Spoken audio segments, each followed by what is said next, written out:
Hi friends, welcome to Fostering Kingdoms. I'm your host Jess. I am a wife, a mother to 3 beautiful sons.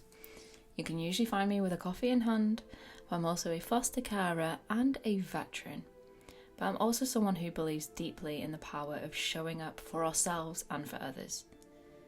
This podcast is a space where faith, fostering and personal growth all come together. Here we talk honestly about the challenges, the quiet wins, and the moments that shape us along the way.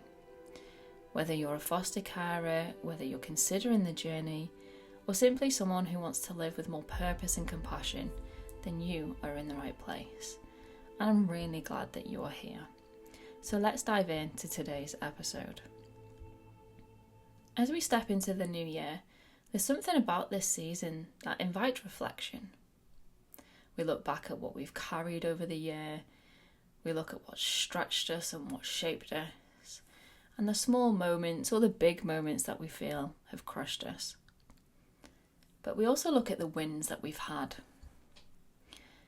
But this year, as we move into 2026, instead of setting big resolutions or goals that can sometimes feel really unattainable, I've chosen to make my life a little bit simpler this year, and I've just decided to choose a word for the year.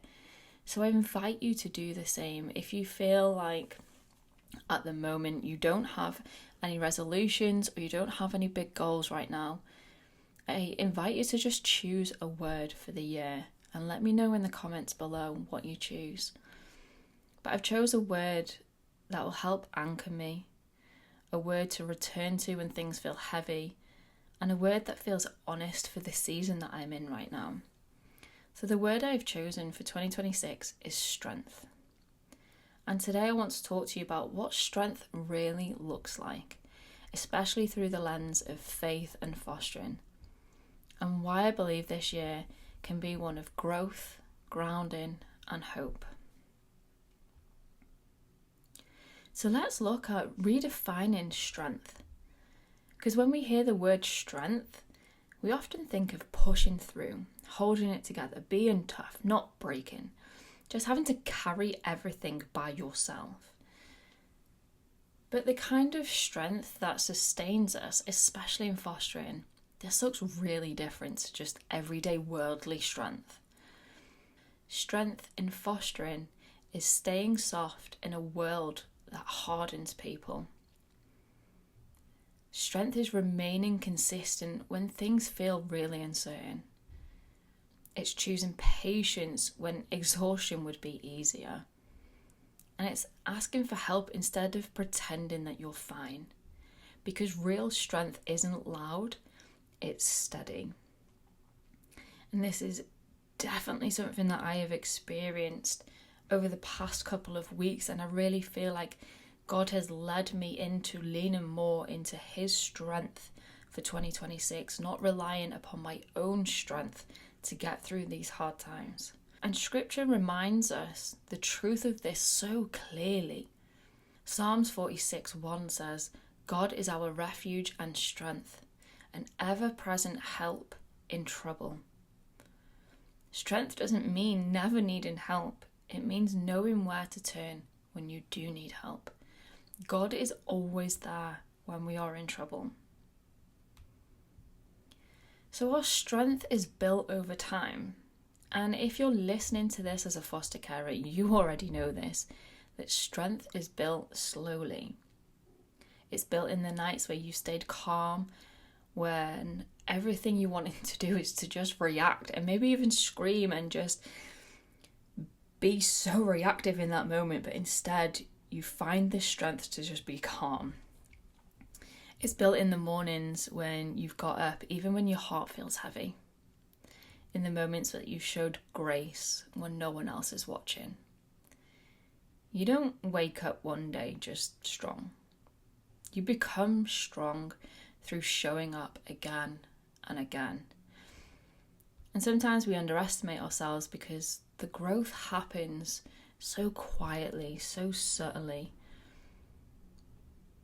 But let's just take a moment, let's just look at you right now, heading into 2026, and you are still here. that alone says something so powerful, that you are strong and you will continue to find more strength. And our faith is a source of strength. Our faith doesn't remove the hard parts of fostering. It doesn't prevent heartbreak or exhaustion or burnout or difficult situations and decisions.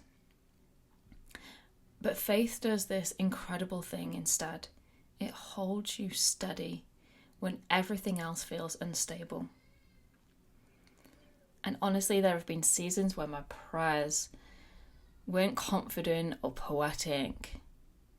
They were just simple cries for help. They were just me being honest.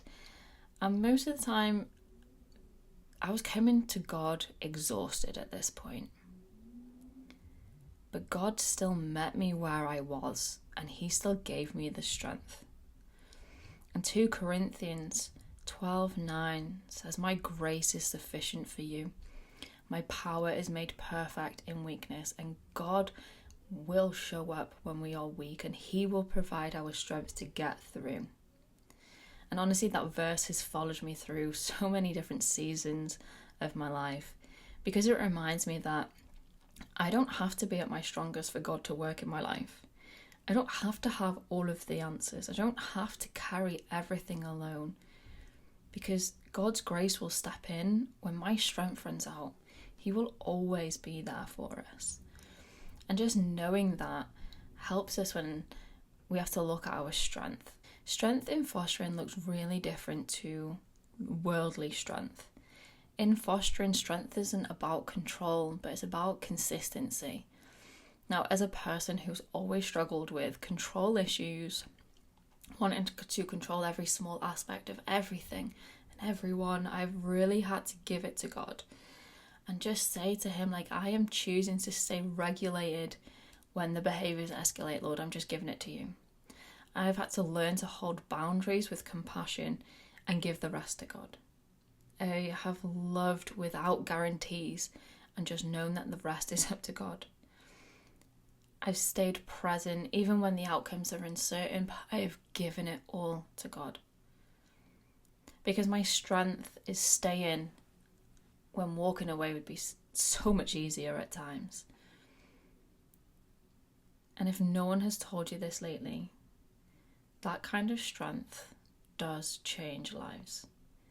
You might not see it yet, but your strength is shaping other people. And it can be hard when we find ourselves in those hard situations. But let's look at a positive outlook for the year ahead. As we step into this year, I don't want to speak pressure over you. I want to speak hope into you. This year doesn't have to be about doing more, being more, fixing everything and everyone. What if this year is about growing steadier, trusting deeper, and responding with more compassion for yourself and for others? Because Scripture encourages us with this promise. Isaiah 40:31 says, "Those who hope in the Lord will renew their strength." Renewal doesn't mean that you start from scratch. It means you are strengthened again for the next season, for the next step, for the next day, for everything that lays ahead. Strength for today, not just for the whole year. One of the most freeing things that I've learned is this: that you don't need strength for the whole year. Could you imagine if God just said, okay, it's the 1st of January, guys, I'm just going to dump you with all the strength that you're going to need for the year. Don't use it all today. You wouldn't manage any of that. It would be so heavy. No, instead God just says, you just need the strength for today, for this moment, for this conversation, for this child, for this decision. And tomorrow, strength will meet you there too. Matthew 6:34 reminds us of this. Therefore, do not worry about tomorrow, for tomorrow will worry about itself. As foster carers, we take it one day at a time. And this isn't weakness, this is profound wisdom. So I just want to talk some strength over you today. If you are listening today and you are feeling tired, unsure, worn down, burnt out, I want you to hear this clearly. You are stronger than you think. Not because you never struggle, but because you keep choosing love. Strength is already present in you. Faith is already working within you. And this year holds more hope than fear. As we move forward into this year, my prayer is simple.